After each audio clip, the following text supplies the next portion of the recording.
Akesan,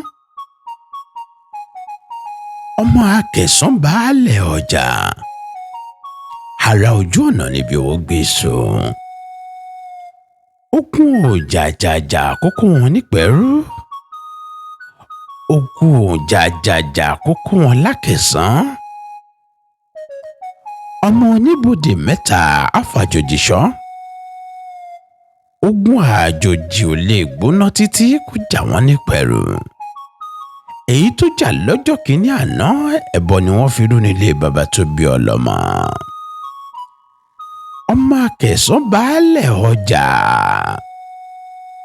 Akesan dádé, ọmọ rẹ̀ ń dọ́jà. Olóríire ní ń dájà l'Akesan, ọmọ ọba lọ́yọ̀ọ́.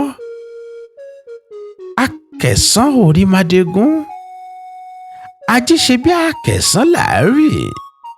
Akesan ò ní ṣe bí bàbá ẹnì kọ̀ọ̀kan.